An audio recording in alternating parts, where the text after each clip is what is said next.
अल्लाह तुम्हारी औलाद के बारे में तुमको इरशाद फरमाता है कि एक लड़के का हिस्सा 2 लड़कियों के हिस्से के बराबर है, और अगर औलाद मैयत सिर्फ लड़कियां ही हों, यानी 2 या 2 से ज्यादा, तो कुल तरके में उनका 2/3 है, और अगर सिर्फ एक लड़की हो तो उसका निस्फ है, और मैयत के माँ बाप का यानी दोनों में से हर एक का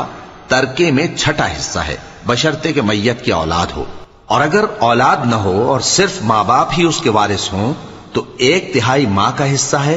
और अगर मैयत के भाई भी हों तो माँ का 6ठा हिस्सा होगा। और ये तकसीम तरका मैयत की वसीयत की तामील के बाद जो उसने की हो या कर्ज के अदा होने के बाद जो उसके जिम्मे हो अमल में आएगी। तुमको मालूम नहीं कि तुम्हारे बाप दादों और बेटों और पोतों में से फायदे के लिहाज से कौन तुमसे ज्यादा करीब है। ये हिस्से अल्लाह के मुकर्रर किए हुए हैं, और अल्लाह सब कुछ जानने वाला है, हिकमत वाला है।